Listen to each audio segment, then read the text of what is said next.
السلام علیکم ورحمۃ اللہ. میں ہوں شمس تبریز قاسمی اور آپ دیکھ رہے ہیں ملر ٹائمز. میرے ساتھ ہے معروف دانشور راجیہ سبھا کے سابق ایم پی جناب محمد ادیب صاحب. محمد ادیب صاحب ان لوگوں میں شامل ہیں جو گڑگاؤں میں مسلمانوں کو روکنے والے، نماز پڑھنے والوں کو پریشان کرنے والے شرپسندوں کے خلاف لگاتار آواز اٹھاتے رہے ہیں اور مسلمانوں کے ہر معاملے میں ایکٹیو اور فعال نظر آتے ہیں. محمد ادیب صاحب کے خلاف ہی ان دنوں پولیس نے کیس درج کر لیا ہے، کئی سارے الزام لگائے گئے ہیں، طرح طرح سے پریشان کیا جا رہا ہے. انہی مدعے پر آج براہ راست ہم بات چیت کریں گے محمد ادیب صاحب سے کہ کیا گڑگاؤں میں مسلمانوں کی نماز پڑھنے کا مسئلہ حل ہو گیا ہے، کس وجہ سے ان کے خلاف ہی پولیس نے کیس درج کر لیا ہے، آگے کیا کچھ ہو سکتا ہے. محمد ادیب صاحب ملر ٹائمز میں خوش آمدید، بہت سواگت ہے آپ کا. سب سے پہلے تو یہی کہ آپ کے خلاف کیوں اور کس بنیاد پر کیس کیا گیا ہے؟ دیکھیے، مجھے حیرت یہ ہوئی کہ جس طریقے کی ایف آئی آر دنگا پھیلانے کی میرے اوپر ڈالی گئی ہے اس سے میرا کوئی تعلق ہی نہیں تھا. اس کی وجہ یہ ہے کہ میں تو اس مقام پہ گیا بھی نہیں اور جانتا بھی نہیں ہوں کہ جس کا حوالہ دیا گیا ہے. اس میں مسئلہ یہ ہوا ہے کہ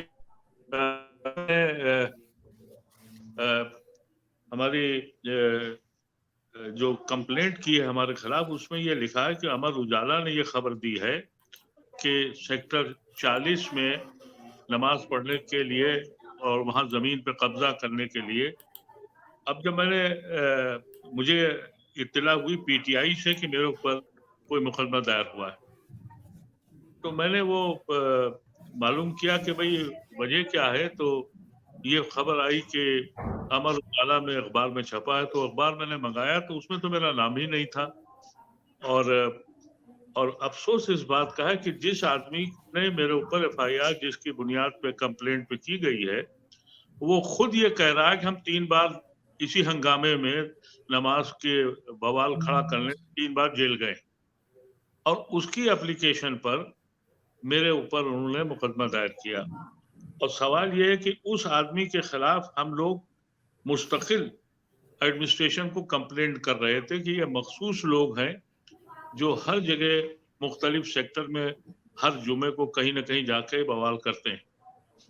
ایڈمنسٹریشن نے کسی بھی اپلیکیشن کا سنجان نہیں لیا، اور دوسری طرف ایک ایسے آدمی کا جو خود مشتبہ ہو اور جو خود جیل بھیجا جا چکا ہو، اس کی کمپلینٹ پر بغیر مجھ سے پوچھے یا مجھے بلائے یا مجھ سے کوئی پوچھے ہوئے میرے پر انہوں نے، تو مجھے لگتا ہے کہ اس میں یا تو وہ ونڈکٹیو اپروچ ہے یا یہ اپروچ ہے کہ ہم کو ڈرا دیں گے.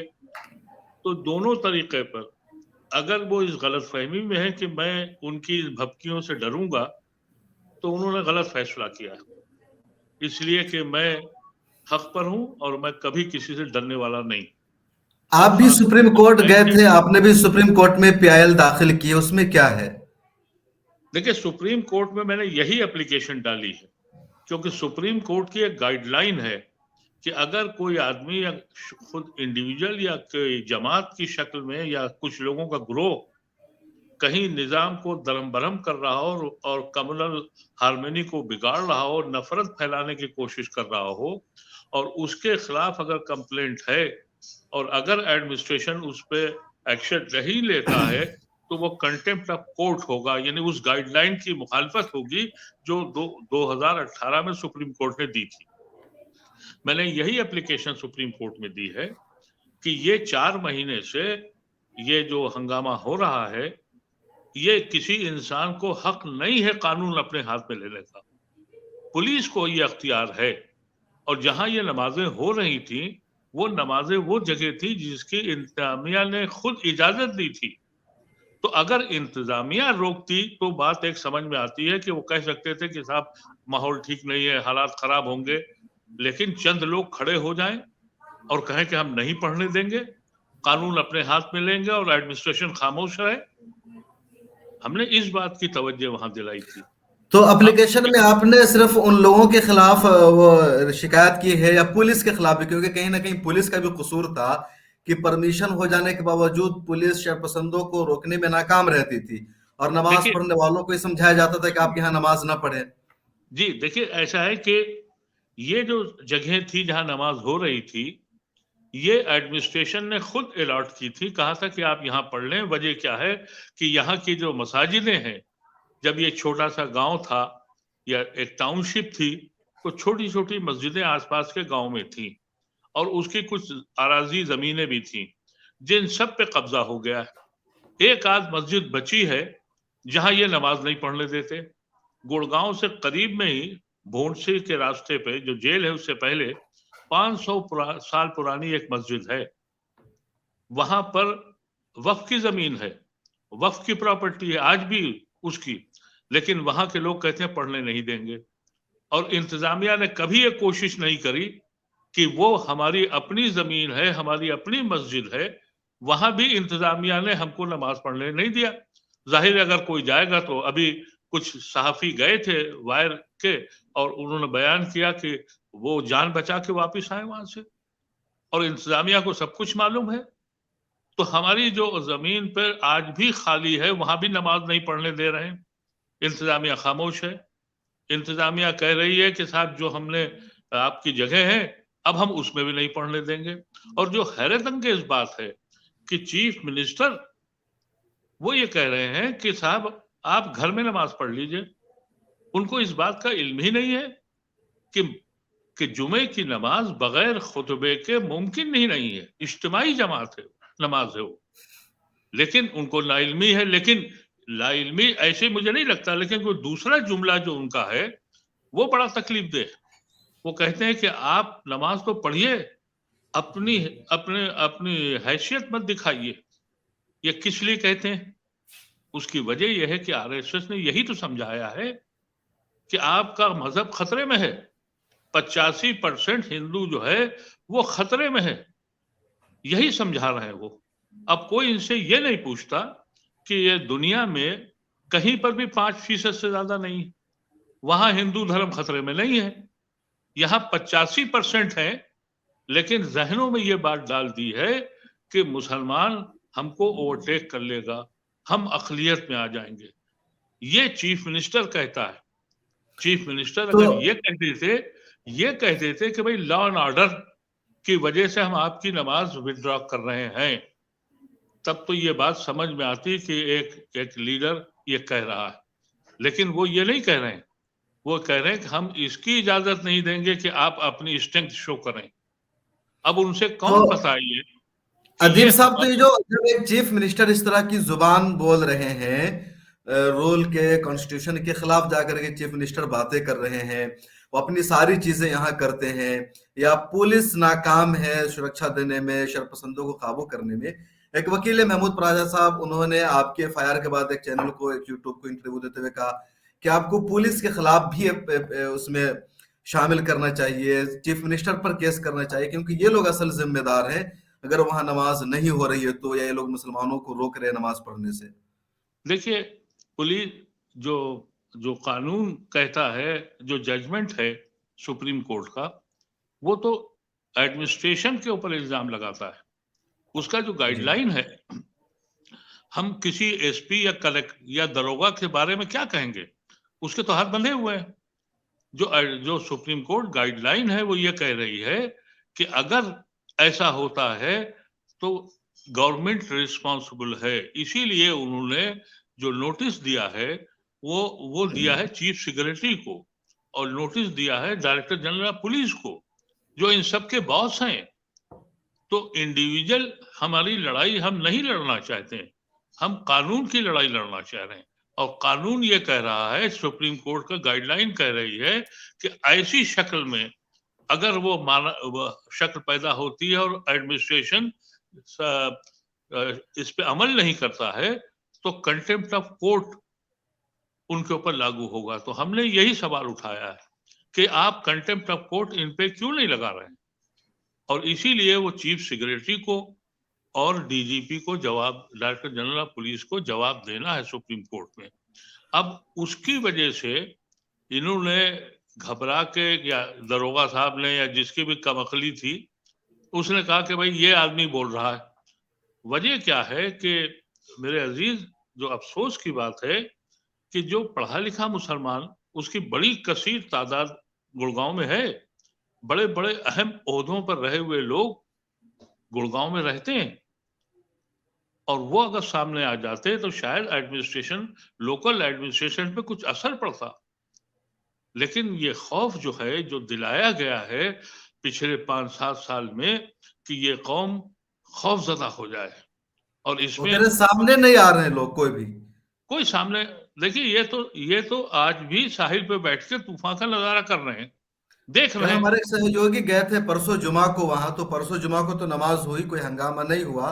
तो इमाम साहब कह रहे थे कि जो नमाज पढ़ने आते हैं वो ज्यादातर जो ठेली लगाते हैं, रक्षा चलाते हैं, काम करने वाले वो लोग हैं।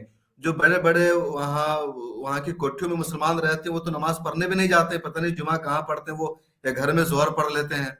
नहीं, मैं आपसे अर्ज करूं, ऐसा नहीं है। एक बहुत बड़ी तादाद यहाँ कारपोरेट सेक्टर में नौजवान मुसलमानों की है जो नमाज पढ़ने जाते हैं। बस वही लोग इसमें हैं। जी, वो भी सैकड़ों हजारों की तादाद में है। और ऐसा नहीं है कि सब बेचारे मजदूर ही हैं, यहाँ कारोबारी भी हैं। ये वो शहर है, ग्लोबल सिटी बना है, जहां हमारे ऐसे लोग भी आके सेटल हुए हैं, इसलिए कि एक खूबसूरत शहर बना, एक एक अच्छे मकान हैं, अच्छी सड़कें हैं, अच्छा माहौल है, इसलिए हमारे ऐसे भी सैकड़ों लोगों ने यहाँ मकान बनाए। मेरा ताल्लुक तो गुड़गांव से नहीं है, मेरा ताल्लुक तो लखनऊ से है। मेरा बेटा यहाँ बिल्कुल। कारोबार करता था, इसलिए मैंने भी यहाँ सुकून अख्तियार की। ऐसे यहाँ पर बसे हुए हजारों हजारों लोग हैं, और ये बदनसीबी है कि आज हमारे ऊपर ये हो क्यों रहा है। इसकी एक वजह है, वो आप समझिए तबरेज साहब, जी। ये जो इनको आरएसएस को या बीजेपी को ये मिल गया है कि ये फ्री का चारा खाएं, क्योंकि हमारे ऊपर कोई बोलने आने वाला नहीं है। ये जो सेकुलर पार्टियां अपने को कहती हैं, इन्होंने नाता तोड़ लिया है हमसे, क्योंकि ये सब के सब इलेक्शन में मसरूफ हैं, और इनके दिमाग में आरएसएस ने ये डाल दिया है कि भाई अगर तुमने मियाँ का साथ दिया तो वोट नहीं मिलेगा। तो इस तो वजह नाम से लेने पर भी बैन लगा दिया है उन लोगों पे। आप देखिए कि कोई भी पॉलिटिकल पार्टी आपके लिए बोलने को तैयार नहीं है। यहां तक कि जो जो हरिद्वार में खुलेआम ऐलान हुआ, उस किसी पर भी पॉलिटिकल चुप्पी पार्टी ने साधे कहा, रखी थी सब। किसी सब पॉलिटिकल लोगों ने पार्टी ने कहा नहीं कुछ भी कहेंगे, नहीं। उनको इलेक्शन चाहिए।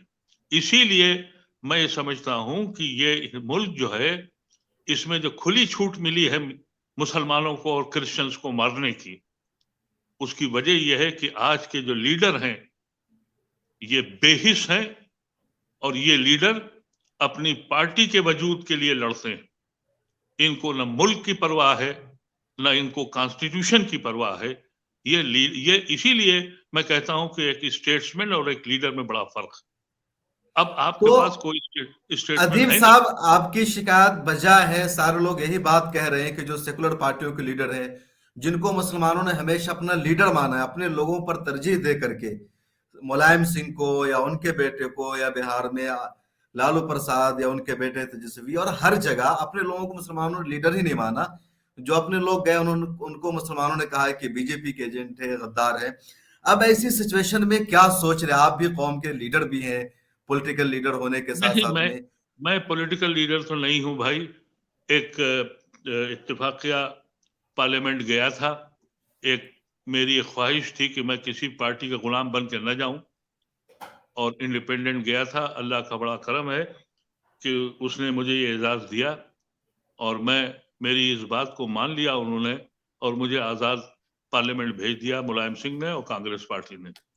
लेकिन मेरा जो रवैया पार्लियामेंट में देखा उन्होंने, कि मैंने कॉम्प्रोमाइज नहीं किया किसी मसले पर, और मैंने एलानिया जिस वक्त पार्लियामेंट में पहली तकरीर की तो उसमें यही कहा कि मैं मुसलमान था इसलिए जीत आ गया हूं पार्लियामेंट में, और मेरी पार्टी जो है वो मुस्लिम इश्यूज पर है, और वो कॉन्स्टिट्यूशन ने जो हमें राइट दिए हैं उसके बाहर एक चीज नहीं मांगूंगा, किसी एक बात पे नहीं बोलूंगा, लेकिन जो राइट है उसको छीनना मुझे आता है।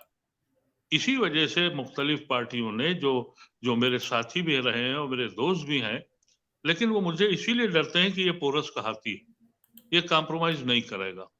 और मैंने आज इस नतीजे पे पहुंचा हूं मैं कि अब इस मुल्क में जो ये हवा चली है कि आप सबसे बड़े देशभक्त उससे माने जाएंगे कि जितना आप मुसलमानों से नफरत करते हैं या इजहार करते हैं।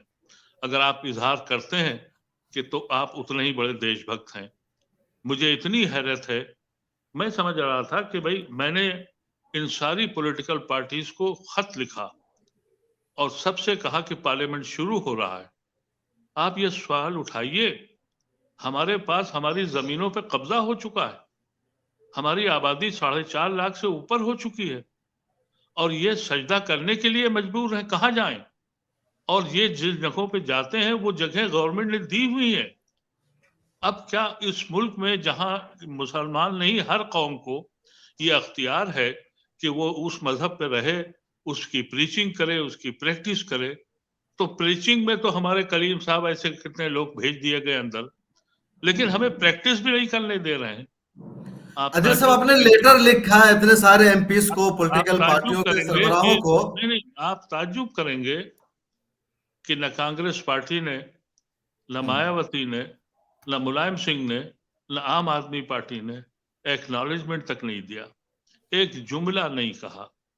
मुस्लिम लीग के बशीर साहब ने पार्लियामेंट में सवाल उठाया, मैंने देखा, और कम्युनिस्ट पार्टी के यचूरी साहब ने मुझे खत लिखा और कहा कि हम आपके साथ हैं। इतना ही हमें चाहिए था। हम मुसलमानों ने इस मुल्क में मांगा क्या है? आज तक बकौल आप जैसे आपने कहा, हमने नेहरू का झंडा उठाया, इंदिरा गांधी का झंडा उठाया, मुलायम सिंह का झंडा उठाया, सबके झंडे उठाते रहे, सिर्फ यही तो कि हमें जीने दो, हमें इसकी सजा मत दो कि हमने जिना को ठुकराया, हमको इसकी सजा मत दो कि हमने गांधी को अपनाया। आज हम कहाँ जाएं?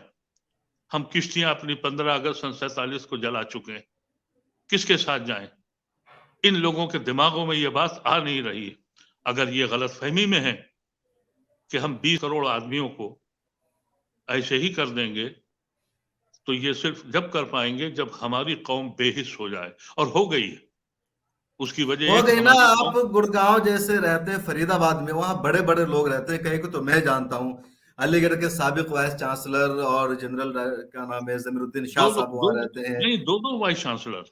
दो दो वाइस चांसलर वहाँ रहते हैं, कई सारे लोग रहते हैं, कई फॉर्मर एमपीज रहते हैं। अगर वो लोग ऐसे नाजुक मौका पर सामने नहीं आ रहे, खुल करके कुछ बोल नहीं रहे, आवाज नहीं उठा रहे, वो खुद नमाज पढ़े ना पढ़े, कम से कम नमाज पढ़ना एक बुनियादी राइट है और सब लोग करते हैं, फिर वो लोग क्यों सामने आ रहे? सबसे ज्यादा बेहिसी की बात है।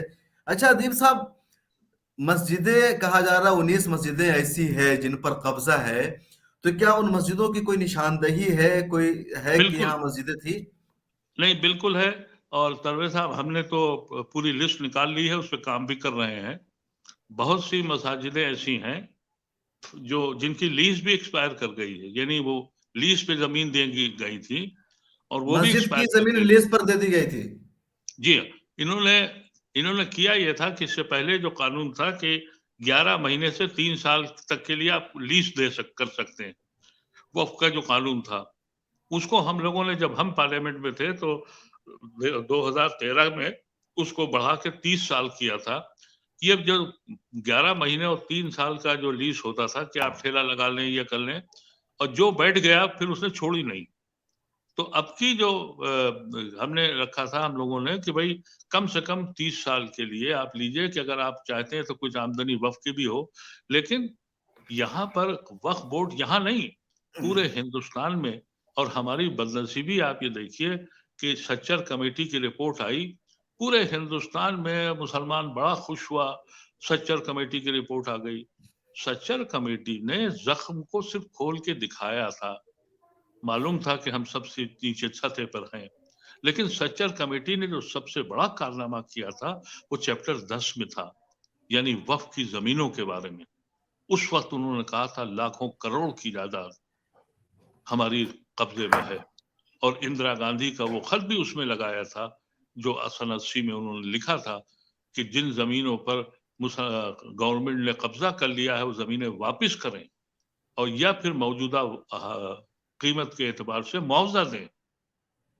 उस पे हमारे किसी भी लीडर ने कोई तवज्जो नहीं दी।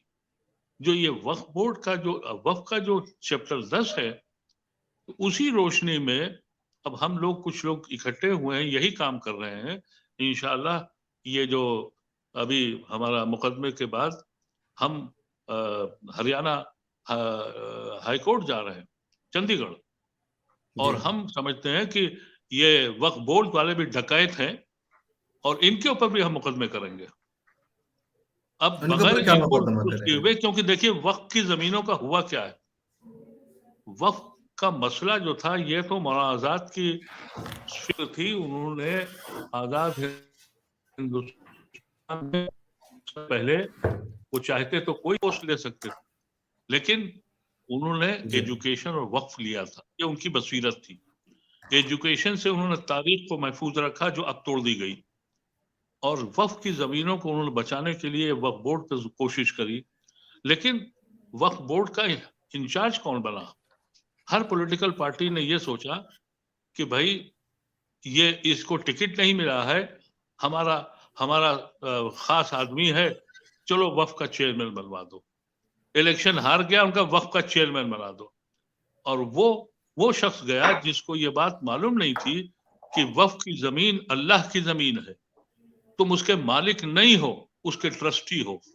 اور اس زمینوں کو جس طرح سے برباد کیا اور ہاتھ ان کے سازش کے تحت اس زمینوں کو لیز کیا اور بیچا اور ٹرانسفر کیا. اس سے پہلے 13 سے پہلے یہ بھی ایک مسئلہ تھا, آپ نے یاد ہوگا کہ زمین بیچنے کا اس میں جو قانون تھا وہ ہم لوگوں نے روکا, تو اس کی مخالفت بھی ہماری کی گئی اور یہ کہا, ہم نے کہا کہ ہم بیچنے نہیں دیں گے. اور وہ ایسی تعداد میں بکی ہیں زمینیں, یعنی ایسی جگہوں پہ بک گئی جہاں شراب خانے ہیں, جہاں ہوٹل ہیں, یہ سب بک گئے. تو یہ ہم کو جو اس وقت سرے دست کام کرنا چاہیے مسلمانوں کو, آپ کے چینل کے ذریعے میں کہہ رہا ہوں, سب کام چھوڑ دیجئے. کون جیتے گا کون ہارے گا آپ کا کوئی نہیں ہے, مت بھاگیے ان کے سب ایک پیچھے. جیسے ہیں, سب آپ دور میں بالکل ایسا مت ہی ہوتا بھاگیے. رہا ہے. اپنے بزرگوں کی جائیداد جنہوں نے اللہ کے واسطے وقف کی تھی, اس کی لڑائی لڑیے, اور آپ کے پاس اتنی دولت آ جائے گی. آپ کے اپنے اسکول ہوں گے, آپ کی مساجدیں ہوں گی, آپ کے ہسپتال ہوں گے, لیکن آپ ادھر سے تو واقف نہیں ہے. وقف میں وہی آدمی جاتا ہے. ان کا ایک سازش اور آئی تھی مدرسہ بورڈ کی, اس کو ہم نے ٹوتھ اور نیل مخالفت کی تھی, اور یہی کہہ کے کی تھی کہ ہماری وقف کی جائیدادوں کو جو حاصل آپ نے کیا ہے یہ مدرسوں کا بھی آپ کریں گے, کیونکہ مدرسے بھی اپنے قانون میں لینا چاہ رہے تھے. اور یہ ان کی سمجھ میں ہمارے مدبرین کے اور ہماری فکر کرنے والے لوگوں میں اب کوئی بچا نہیں ہے. اب ہم جب سوچتے ہیں تو ہمیں اندازہ ہوتا ہے کہ ہمارے پاس کون ایسا آدمی ہے جو اپنی آخرت کے لیے کام کر رہا ہو. میں سمجھتا ہوں کہ ہم کو پوری قوت کے ساتھ وقف کی جائیدادوں کو بچانے کے لیے ہر ضلع میں, ہر شہر میں نے پرسنل لا بورڈ کی میٹنگ میں بھی یہ بات کہی ہے, پچھلی میٹنگ میں, کہ آپ کون سی مسجد لیتے ہیں. یعنی ابھی بارہ بنکی میں ایک مسجد کو توڑ دیا گیا, تو پرسنل لا بورڈ نے فیصلہ کیا کہ ہم اس کا مقدمہ بھی لڑیں گے. تو میں نے یہی بات کہی, کیا پرسنل لا بورڈ بابری مسجد شہید ہو گئی تو اس کا مقدمہ لڑا, یہ مسجد شہید ہو گئی تو اس کا مقدمہ پڑا, اور مسجدیں جن پہ قبضہ ہو گیا, جو سسک رہی ہیں, جو ڈوب رہی ہیں, اس کی ذمہ داری کون اٹھائے گا؟ میں آپ کے چینل سے کہنا چاہتا ہوں کہ سوچئے اس پہ, چھوڑیے الیکشن کا تماشا. یہ جانے, کیونکہ ان کی لڑائی جو ہے, الیکشن کی لڑائی کیا ہے اتر پردیش میں, آج آدتیہ ناتھ کی کرسی جائے گی تو اکھلیش کی آئے گی, اکھلیش کی جائے گی تو مایاوتی کی آئے گی. ارے میرے تو وجود کا مسئلہ ہے, ہم کہاں جائیں, کون ہمارے لیے کھڑا ہے, اس کو سوچنا چاہیے. تو جو آپ کے بزرگوں کی, آپ کے اجداد کی جو زمینیں اور جو پراپرٹی ہے, اس کو سنبھالیے, اس کے مقدمے لڑیے, اور سارا قوت لگا دیجئے. اللہ کے فضل سے آپ کی قوم میں بے پناہ اچھے وکیل موجود ہیں, لوگ موجود ہیں, پیسے والے موجود ہیں. ان سے کہیے کہ لڑیں مقدمہ اور ان زمینوں پہ قبضہ کریں, اور اس میں ان کی جگہ پر ایک ایسا نظام کھڑا کریں. آج سچر کمیٹی نے 44,000 करोड़ की इनकम पर मंथ का उसमें तज्जिया किया है। आज 11 साल के बाद मैं समझता हूं कि वो कई लाख करोड़ की आमदनी की हैसियत है। हिंदुस्तान में रेलवे की जमीन के बाद सबसे बड़ी जायदाद वक्फ की जायदाद है, हमारी जायदाद। हम उसकी परवाह नहीं कर रहे हैं, हम इसकी परवाह कर रहे हैं कि अब हम किसकी गुलामी करें। यहां तक की हालत यह है इस इलेक्शन के मसले पर मेरे अजीज, मेरे पास लोग, जबकि मैं सियासत से बिल्कुल अलग हूं, मेरे पास आते हैं कि साहब आप फलां से कह दीजिए कि साहब वो हम 2 करोड़ रुपए भी देंगे और टिकट भी लेंगे, और टिकट पा जाएंगे फिर गुलामी भी करेंगे। यानी अजीब मस्खरा हो गया मेरी कौम का, बेहिस हो गए। मैं समझता हूं कि हमारा वजूद अगर कायम रखना है और हमारी अपनी फाइनेंशियल हैसियत को कायम रखना है, अपनी हैसियत को बचाना है, तो हमको वक्फ की प्रॉपर्टीज पे काम करना पड़ेगा और खौफ और हिरास से अपने को बचाना होगा। ये खौफ जी बिल्कुल, ये जो वक्फ की प्रॉपर्टी का, जी जी आप समझ लीजिए कि बहुत से जिनके आपने नाम लिए हैं, बड़े बड़े लोग, इन्होंने हमें फोन तक नहीं किए। यानी दुनिया भर से फोन आए मेरे पास, दुनिया का कोई घर ऐसा नहीं बचा कि भाई मुकदमा क्या है। मैं कहा भाई परेशानी की कोई बात नहीं है, इन्होंने अभी समझा नहीं है, मुझसे पंजा लगाया है, लगाएं, हो सकता है। मैं तो इसके लिए भी तैयार हूं कि अभी मुझे देशद्रोही भी कहीं से साबित किया जाएगा और मेरे ऊपर अभी जितने मुकदमे लड़ेंगे उसके लिए मैं तैयार हूं, मैं रहूंगा, लेकिन सरेंडर नहीं करूंगा इनको, ये मेरा वायदा है इंशाअल्लाह। अब उम्र जितनी बाकी है, मैं इस कॉन्स्टिट्यूशन को, इस मुल्क की लड़ाई के लिए लड़ता रहूंगा और अपने अजीज भाइयों से कहना चाहता हूं, ये दिखावे की चीजें छोड़ दें, अमल करें। और अमल इसी पे है कि मैं इस वक्त पूरा काम जो मुझसे कोताही हुई कि मैंने अब पूरी लिस्ट निकाल रहा हूं और इंशाअल्लाह महीने 1.5 महीने के अंदर जितने भी केसेस मुझे मिलेंगे मैं उन पे अमल करूंगा और उस पर मुकदमे दायर करूंगा और कानूनी तौर पर उस पर कब्जा करूंगा। बहुत शुक्रिया मोहम्मद अदीब साहब, आप हमारे साथ जुड़े। अदीब साहब ने ही बताया कि गुड़गांव में जिस तरीके से मसाजिद की जमीन को कब्जा किया गया, उसमें वक्फ बोर्ड का बड़ा किरदार रहा है, जिसने ईमानदारी के साथ काम करने के बजाय बेईमानदारी का सबूत किया और मस्जिद की जमीनों पर जबरदस्ती कब्जा कर रखा है और मुसलमानों को दूसरी जगहों पर नमाज पढ़ने से रोका जा रहा है, लगातार परेशान किया जा रहा है। जो मुसलमान हैं, बड़े बड़े वहाँ की हवेलियों में, कोठियों में रहते हैं, वो सामने आने को तैयार नहीं है। मोहम्मद अदीब साहब और ऐसे कई लोग हैं जिस मामले में फरन पर आकर के मुसलमानों की आवाज को उठा रहे हैं। और जो सबसे अहम मुद्दा है, सिर्फ हरियाणा में नहीं, दिल्ली में नहीं, बल्कि पूरे हिंदुस्तान में वो वक्फ की जायदाद की बाजियाबी है जिस पर काम नहीं हो रहा है। इस पर अमल करने की, इस पर काम करने की जरूरत है और मुझे लगता है दूसरे मिली कायदीन को, रहनुमाओं को आना चाहिए सामने, खुलकर इस पर बातचीत करनी चाहिए और जो औकाफ की जायदाद पर इल्लीगल कब्जा किया गया है, दिल्ली में या हर जगह हो, उसको बाजियाब कराने की कोशिश करनी चाहिए। हरियाणा में इतनी मुसलमानों को गलत नजरों से देखा जा रहा है कि पार्कों में नमाज पढ़ रहे हैं, सड़कों पर नमाज पढ़ रहे हैं, मजबूरी में नहीं पढ़ रहे हैं। उनकी 19 मस्जिदों पर एक छोटे से शहर में कब्जा कर लिया गया है और जब मस्जिदें उनकी कब्जा कर ली जाएगी तो नमाज कहाँ पढ़ेंगे, क्योंकि नमाज इस्लाम में फर्ज है। एक मुसलमान का मतलब है कि वो नमाज का पाबंद होगा, उसकी इबादत का हिस्सा है और जहां जैसे जिस हाल में हो वो करेंगे। बहुत शुक्रिया मोहम्मद अदीब साहब, आप हमारे साथ जुड़े और आपने अपने ख्यालात का इजहार किया। उम्मीद है दोबारा भी आप हमारे साथ जुड़ेंगे। मेरी दुआएं आपके साथ है कि आप इसी तरह मिल्लत के लिए, मुल्क के लिए और आइन की हिफाजत के लिए काम करते रहें। हम सब आपके साथ हैं। शुक्रिया। हमारी वीडियोस देखने के लिए बेहद शुक्रिया। मिल्लत टाइम्स की खबरें पढ़ने, सुनने और देखने के लिए गूगल प्ले स्टोर से ऐप डाउनलोड करें। यहां आप उंगली की क्लिक में पढ़ सकते हैं 4 जबानों में न्यूज, उर्दू, हिंदी, अंग्रेजी, बांग्ला। आप ऐप पर मिल्लत टाइम्स की वीडियोस भी देख सकते हैं। अगर आप YouTube पर देख रहे हैं तो रेड बटन को दबाकर चैनल को सब्सक्राइब करें और बेल आइकन जरूर दबाएं। फेसबुक पर देख रहे हैं तो पेज को लाइक और फॉलो जरूर करें। ट्विटर और इंस्टाग्राम पर भी मिल्लत टाइम्स को फॉलो करें। मिल्लत टाइम्स की स्टोरीज हासिल करने के लिए टेलीग्राम और व्हाट्सएप पर बराह रास्त हमारे साथ जुड़ सकते हैं। हमारे काम से आप मुतमईन हैं तो इसे जारी रखने और मजबूत बनाने के लिए हमें सपोर्ट करें।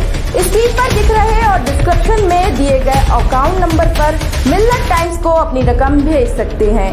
अगर आपके इलाके का कोई मामला है, आपकी मसाइल को मीडिया में जगह नहीं दी जा रही है, तो हमें ईमेल करें या व्हाट्सएप पर मैसेज करें, हम उठाएंगे आपकी आवाज़। मिल्लत टाइम्स मतलब मजलूमों की आवाज़, नफरत के खिलाफ जंग, फर्जी खबरों से निजात। www.millattimes.com